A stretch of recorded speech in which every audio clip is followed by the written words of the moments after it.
More than 5,000 migrants are scattered across the city of Tijuana right now.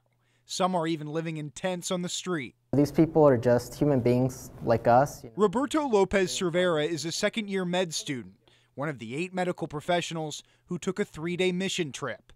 They cared for 200 patients in 6 camps, where they came across infections, lice, and chickenpox. So they have a pharmacy. Dr. Miguel Fiol said he's worried disease will spread because people are living in unsanitary shelters. Most of the population doesn't seem to be vaccinated at all. So we came back with a lot of concerns about, in general, the health of the population that in this immigrant camps. But they cannot get any further than Tijuana right now.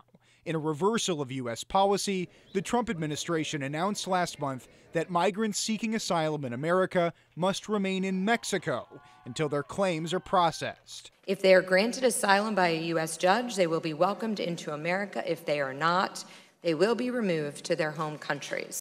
But that process could take months. They're our neighbors, and we really shouldn't let them down. Child psychiatric nurse Sarah Lechner says the uncertainty is causing severe mental trauma. These are very resilient kids. They're not mentally ill in any way. They're just under stress.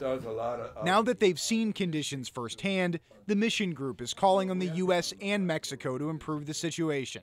It could be a major epidemic right in our doorsteps, and somehow we have to take preventive steps. The mission group would like to see more centralized care from the U.S. and Mexico, including a main facility that could treat migrants as they're waiting for asylum. And the group is also asking the U.S. to process those applications faster by adding more immigration judges. Julie, back to you. Thank you, Danny.